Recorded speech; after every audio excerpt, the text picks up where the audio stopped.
नमस्कार, आप देख रहे हैं नमस्ते यूपी। मैं हूं आपके साथ उन्नति भटनागर। बुलेटिन की शुरुआत करते हैं लखनऊ से महत्वपूर्ण खबर के साथ, जहां यूपी विधानसभा का आज 5वां दिन है। आज सदन में बोलेंगे सीएम योगी आदित्यनाथ, विपक्ष के सवालों का जवाब देंगे सीएम योगी। खास सत्र का आज 5वां दिन है और इस दिन भी सीएम योगी आदित्यनाथ जवाब देंगे विपक्ष के तमाम बड़े सवालों का।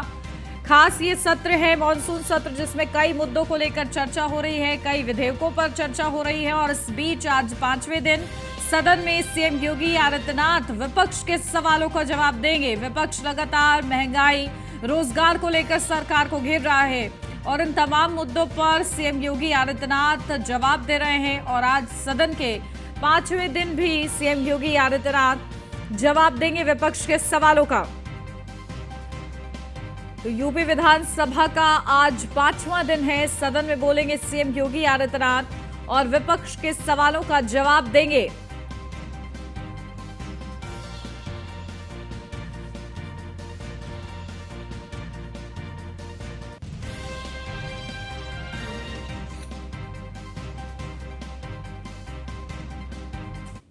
दिल्ली से अब बड़ी खबर, एनडीए के प्रवक्ताओं की आज अहम बैठक है। सुबह 10 से शाम 4 बजे तक चलेगी बैठक में संबोधित करेंगे केंद्रीय मंत्री पीयूष गोयल। तो समापन भाषण राष्ट्रीय अध्यक्ष जेपी नड्डा देंगे।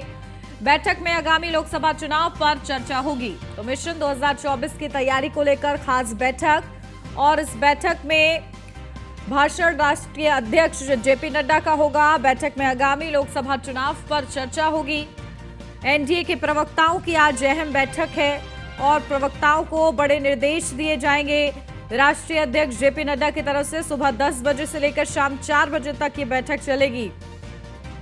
बैठक में संबोधित करेंगे केंद्रीय मंत्री पीयूष गोयल भी। समापन भाषण राष्ट्रीय अध्यक्ष जेपी नड्डा देंगे।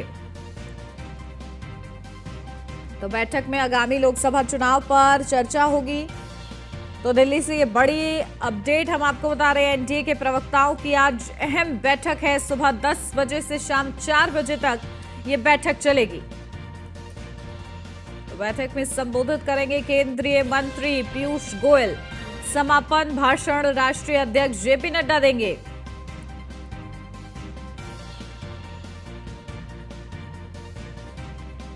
तो मिशन 2024 की बड़ी तैयारी है और इस तैयारी में राष्ट्रीय अध्यक्ष जेपी नड्डा जुटे हुए हैं। सुबह 10 बजे से लेकर शाम 4 बजे तक ये बैठक चलेगी। कई महत्वपूर्ण दिशा निर्देश दिए जाएंगे आगामी लोकसभा चुनाव को देखते हुए, जहां प्रवक्ताओं को बड़ी रणनीति सौंपी जाएगी। जीत का बड़ा मूल मंत्र सौंपा जाएगा कि वो अपने अपने क्षेत्र में बेहतर कर सकें, पार्टी को मजबूत करने का काम कर सकें, संगठन को मजबूत करने का काम कर सकें। और इन तमाम उद्देश्य के लिए आज ये खास बैठक रखी गई है। सुबह 10 बजे से ये बैठक प्रारंभ होगी और शाम 4 बजे तक ये बैठक चलेगी।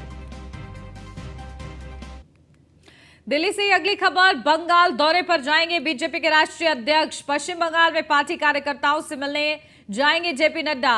पंचायत चुनाव में घायल पार्टी कार्यकर्ताओं से मुलाकात करेंगे। 12 से 13 अगस्त को बंगाल दौरे पर रहेंगे जेपी नड्डा। तो आगामी चुनावों को लेकर कार्यकर्ताओं के साथ बैठक भी करेंगे। तो बंगाल दौरे पर जेपी नड्डा 12 से 13 अगस्त के दौरान खास दौरा होगा। और इसी के साथ आगामी चुनाव को लेकर कार्यकर्ताओं के साथ जहां एक तरफ बैठक करेंगे, तो पंचायत चुनाव में जो लोग घायल हुए हैं उनसे मुलाकात भी करेंगे। हिंसा का शिकार हुए हैं उनसे मुलाकात की जाएगी। घायल कार्यकर्ताओं से मुलाकात की जाएगी। राष्ट्रीय अध्यक्ष जेपी नड्डा का पश्चिम बंगाल का ये खास दौरा है और इस 12 से 13 अगस्त को ये दौरा उनका बताया जा रहा है। इस दौरे के दौरान आगामी चुनावों को लेकर कार्यकर्ताओं के साथ बैठक करेंगे। बैठक में चर्चा भी करेंगे। तो बंगाल दौरे पर जेपी नड्डा पंचायत चुनाव में घायल पार्टी कार्यकर्ताओं से मुलाकात करेंगे।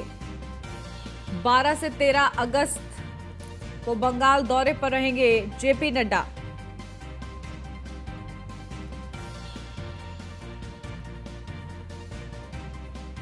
तो जेपी नड्डा का ये खास दौरा है, जिस दौरान वो पंचायत चुनाव में जो कार्यकर्ता घायल हुए थे उनसे भी मुलाकात करते हुए एक तरफ नजर आएंगे। इसी के साथ आगामी लोकसभा चुनाव के मद्देनजर बैठक भी करेंगे। बैठक में बड़ी चर्चा होगी। कई अहम मुद्दों को लेकर मंथन करेंगे।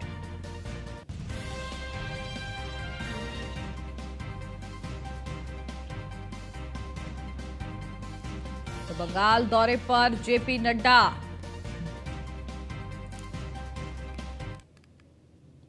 और इसी के साथ बढ़ते आगे, जहां एक तरफ जेपी नड्डा के दौरे के बारे में आपको बताया, तो वहीं यूपी सरकार के सरकारी विभागों ने अनियमितता का रिकॉर्ड तोड़ दिया है। ये बात हम नहीं बल्कि सीएजी की रिपोर्ट कर रही है, जिसके मुताबिक यूपी के दर्जनों विभागों ने ना तो अपने आय व्यय का लेखा जोखा दिया है, ना ही कई सालों से रिपोर्ट फाइल की है। रिपोर्ट के मुताबिक यूपी सरकार के कई विभागों ने वित्तीय अनियमितताओं की हदें पार कर दी है। देखिए खास रिपोर्ट। यूपी के विभागों का हाल, सीएजी को नहीं मिला हजारों करोड़ का हिसाब, विकास प्राधिकरणों का पकड़ा गया खेल, साठगांठ से हिसाब में हुआ घालमेल। उत्तर प्रदेश के सरकारी विभागों का एक बड़ा खेल सीएजी ने पकड़ लिया है, जिसके बाद सवाल उठने लगे हैं कि आखिर इतने सालों से आर्थिक गड़बड़ियां होती रही और किसी की नजर क्यों नहीं गई। सीएजी ने जब सरकारी विभागों का हिसाब किताब जांचा तो हाल ये हुआ कि हजारों करोड़ का घालमेल सामने आ गया। हैरानी की बात यह है कि इस घालमेल में एक दो नहीं बल्कि 40 से ज्यादा विभाग शामिल हैं। इसमें यूपी का कोई ऐसा कमाऊ विभाग बाकी नहीं है जिसने अपनों को फायदा पहुंचाने के लिए खेल न किया हो। गड़बड़ी के मामले में यूपी के विकास प्राधिकरण नंबर 1 है। अकेले विकास प्राधिकरणों ने 3,362 करोड़ रुपए की गड़बड़ी की है। इसके अलावा आबकारी विभाग में 1,276 करोड़ का नुकसान हुआ है। यूपी सरकार के 43 विभाग ऐसे हैं जिन्होंने सालाना पेश की जाने वाली 266 तरह की रिपोर्ट जमा ही नहीं की। कई विभाग ऐसे भी हैं जिन्होंने साल 2 साल नहीं बल्कि पूरे 21 साल से कोई हिसाब नहीं दिया। सीएजी ने इन गड़बड़ियों के जरिए 3,640 करोड़ के नुकसान का अनुमान लगाया है। सरकारी विभागों के लिए हर साल अपने विभाग की सालाना लेखा रिपोर्ट यानी आय व्यय नफा नुकसान की रिपोर्ट जमा करनी अनिवार्य होती है, लेकिन सरकारी विभागों की मनमर्जी तो देखिए। सरकारी प्रावधानों को दरकिनार कर कई साल से मनमानी कर रहे हैं। एक फहरिस्त पर गौर करिए। जीएसटी विभाग ने 1,525 करोड़ के नुकसान की बात कही है। इसमें 1,446 करोड़ फर्जी आईटीसी यानी इनपुट टैक्स क्रेडिट से संबंधित है। निकायों प्राधिकरणों में 8,170 करोड़ रुपए की अनियमितता पाई गई है। बिजली विभाग में 36.22 करोड़ रुपए की गड़बड़ी मिली है। स्टाम्प एवं निबंधन विभाग में 351.30 करोड़ रुपए की अनियमितता मिली है। चिकित्सा शिक्षा विभाग में 746.22 करोड़ रुपए का नुकसान हुआ है। राजस्व वसूली में राज्य सरकार को 1,446 करोड़ रुपए का नुकसान हुआ। यूपी के विकास प्राधिकरणों की कार्यशैली किसी से छिपी नहीं है। कोई ऐसा साल नहीं बीतता जब चहेतों को फायदा पहुंचाने के लिए अलग अलग विकास प्राधिकरणों पर सवाल न उठे हों। ऐसे ही एक तो नहीं दर्जनों मामले हैं। सीएजी की रिपोर्ट में भी इस बात की पुष्टि हुई है। विकास प्राधिकरणों ने अपने चहेते बिल्डरों को फायदा पहुंचाने के लिए 200 करोड़ का नुकसान किया। इनमें भी सबसे ज्यादा गड़बड़ी मेरठ विकास प्राधिकरण ने की है, जिसने एक बिल्डर को वेद व्यासपुरी योजना में भूखंड आवंटित किया, लेकिन भूखंड की बकाया राशि न वसूलने से 28 करोड़ 95 लाख का नुकसान हुआ। बात राज्य कर विभाग की करें तो विभाग ने 1,551 करोड़ की कम वसूली की है। सीएजी की रिपोर्ट में 1,058 करदाताओं के आंकड़ों की जांच को आधार बनाया। माल और सेवा कर के तहत ट्रांजिशनल क्रेडिट के ये सारे मामले थे। इसमें 60 टैक्स पेयर्स ने निर्धारण आदेशों से 19 करोड़ 50 लाख के अधिक आईटीसी का लाभ लिया। रिपोर्ट के मुताबिक हर साल किसी भी स्थान, उपक्रम और कंपनी के लिए सालाना रिपोर्ट दाखिल करना अनिवार्य है।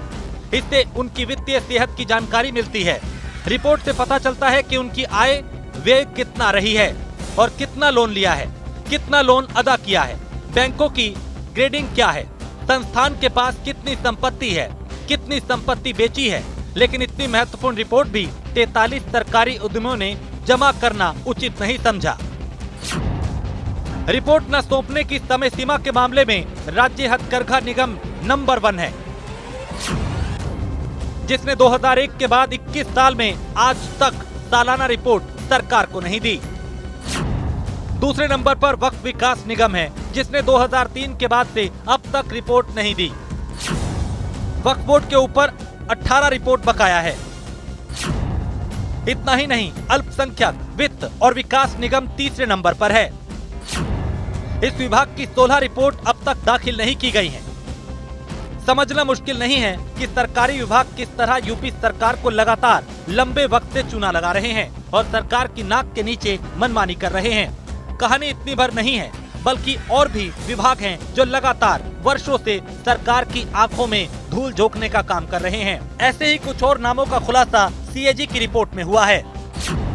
लखनऊ सिटी ट्रांसपोर्ट सर्विसेज और हस्तशिल्प एवं विकास विपणन निगम लिमिटेड ने 13 साल से अपनी रिपोर्ट नहीं दी।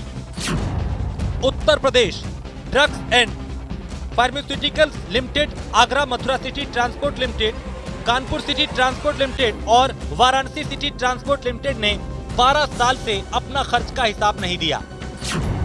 सीएजी रिपोर्ट में खुलासा हुआ है कि आईटीसी में बड़े पैमाने पर अनियमितता सामने आई है। ब्याज वसूलने में भी अधिकारी चूके हैं।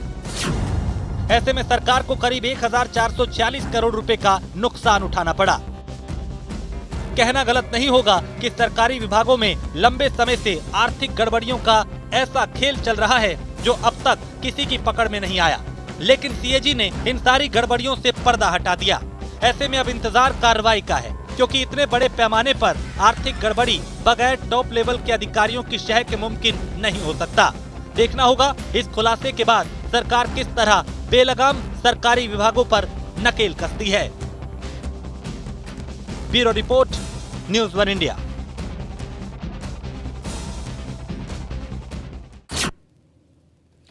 महाराष्ट्र के सीएम एकनाथ शिंदे के गढ़ ठाणे जिले में अजीत पवार की एनसीपी पार्टी के नए कार्यालय की शुरुआत की गई।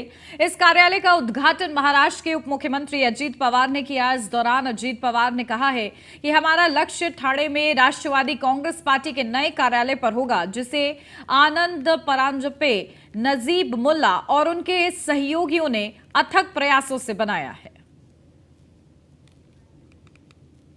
ये प्रोग्राम पहले ही तय हुआ था, लेकिन कुछ दुर्घटना हुई थी, इसीलिए मुझे वो प्रोग्राम कैंसिल करना पड़ा। तब मेरे पास आनंद परांजपे जी और नजीब मुल्ला जी आए थे।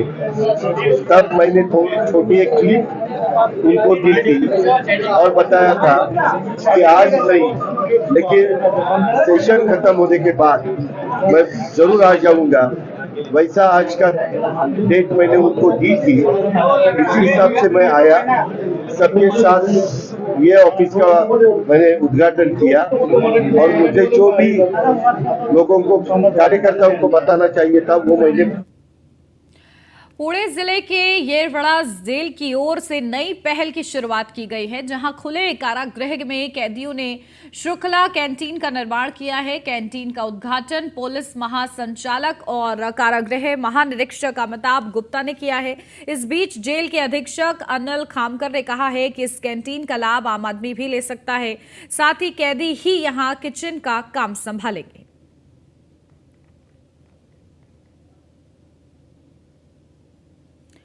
तो येरवड़ा जेल की नई पहल सामने आई है, जहां कैदियों ने कैंटीन का निर्माण किया है और इसी के साथ साथ अब बड़ी सुविधाएं मिल पाएंगी। येरवड़ा जेल की ओर से की तरफ से ये बड़ी पहल है, जिसकी हर तरफ सराहना हो रही है। इस कैंटीन को बनाया गया है, जिसमें स्वादिष्ट व्यंजन परोसे जाते हैं, जो कि लोगों की तरफ से एक खुशी की अनुभूति हो रही है कि कैंटीन का निर्माण हुआ है, जहां लोगों को आसानी से भोजन मिल सकेगा। तो स्वादिष्ट व्यंजनों की लिस्ट भी तैयार की गई है, जो कि इस कैंटीन में रखे गए हैं। तो कैदियों ने श्रृंखला कैंटीन का निर्माण किया है। येरवड़ा जेल की ओर से ये नई और बड़ी पहल की गई है।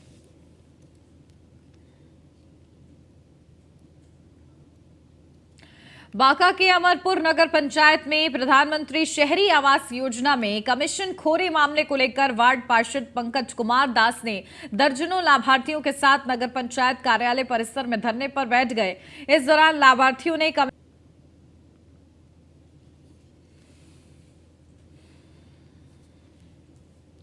भाजपा कार्यकर्ताओं की बैठक धजवा मध्य विद्यालय में 20वीं मंडल अध्यक्ष राम सफल यादव की अध्यक्षता में बैठक का आयोजन किया गया। बैठक में आगामी लोकसभा चुनाव को लेकर कार्यकर्ताओं को प्रशिक्षित किया गया। साथ ही पन्ना प्रमुख, बूथ अध्यक्ष, शक्ति प्रमुख के कार्यों का फीडबैक लिया गया।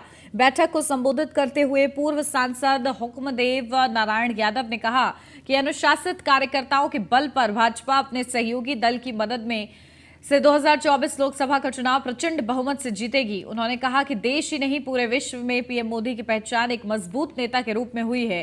पूर्व सांसद ने कहा है कि पीएम मोदी के नेतृत्व में देश सुरक्षित है। बैठक में मनोज कुमार यादव, मुरारी प्रसाद यादव समेत कई कार्यकर्ता मौजूद रहे हैं।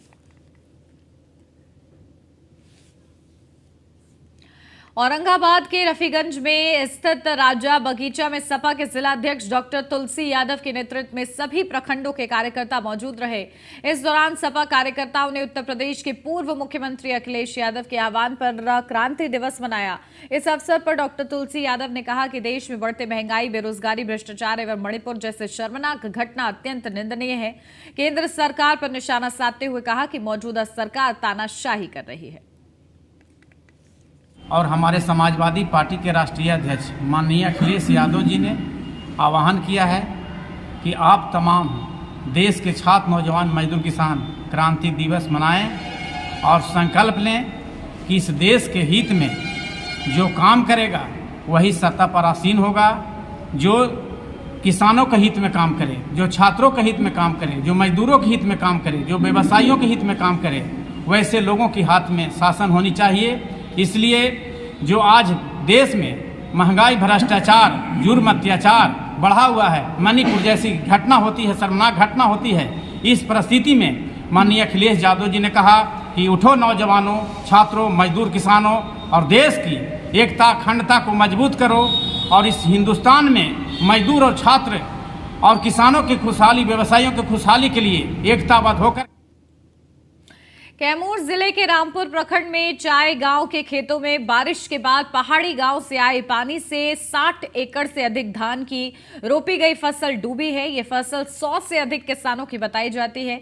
किसानों ने बताया है कि रामपुर प्रखंड के सोन उच्च स्तरीय के दक्षिण में बेलाव, पानापुर, पछेरा, आखोड़ी गांव के सिवाना में 100 से अधिक किसानों ने धान की रोपनी अपने खेतों में कराई थी। इस बीच लगातार एक सप्ताह पूर्व रुक रुक कर हो रही बारिश से पहाड़ी गांव दियरी, लाखनडाही सहित कई गांव में बारिश का पानी दुर्गावती जलाशय के कैनाल माइनर होकर इन गांव के खेतों तक पहुंचने लगा। जो बाढ़ का पानी है ना, और सबसे अधिक फसल डूबा हुआ है किसान के। हाँ, किसान का। अच्छा, कौन कौन गांव की फसल बाटे बढ़ा बाटे? और पानापुरी, पछेरा, दिल्ली सब डूबा हुआ है। अच्छा, कारण का पानी डूबे कारण फसल? पानी से, हाँ? पहाड़ी के पानी। कहाँ से पानी आवेला? लाखनडाई, चनकी पर लिखा है, जो बाढ़ का पानी है ना, वहाँ से गिरता है। कितना दिन से ये फसल जलमग्न भई बाटे? एक सप्ताह से ऊपर हो गया। एक सप्ताह से अधिक बाटे। और बिहार में महागठबंधन की सरकार बने हुए 1 साल हो गए हैं। तब से बीजेपी नीतीश तेजस्वी सरकार को लगातार घेर रही है। बता दें कि बीजेपी के प्रदेश अध्यक्ष सम्राट चौधरी ने नीतीश कुमार पर निशाना साधते हुए कहा कि आज महागठबंधन सरकार की पुण्यतिथि है, सुशासन की पुण्यतिथि है। तय है और पूरे बिहार में भारतीय जनता पार्टी के साथ साथ युवा मोर्चा पूरे प्रदेश में घमंडी पलटू सरकार के खिलाफ धिक्कार मार्च का कार्यक्रम चला रही है और सभी जिले में एक महापुरुष के मूर्ति के सामने से निकलकर जिलाधिकारी जी को ज्ञापन सौंपने का काम किया जा रहा है और इसके साथ साथ भारतीय जनता पार्टी ने तय किया है कि 13 तारीख को महामहिम राज्यपाल आज बाहर हैं, तो 13 तारीख को मिलकर बिहार के युवा मोर्चा के माध्यम से एक हस्ताक्षर अभियान चलाने का काम बिहार में किया गया। उस पूरे ज्ञापन को हस्ताक्षर अभियान के 25 लाख से जो अधिक हस्ताक्षर हुए हैं उनको सौंपने का काम। और इसी के साथ इस बुलेटिन में बस इतना ही। खबरों का सिलसिला आगे भी जारी रहेगा। आप बने रहिए न्यूज़ 1 इंडिया के साथ।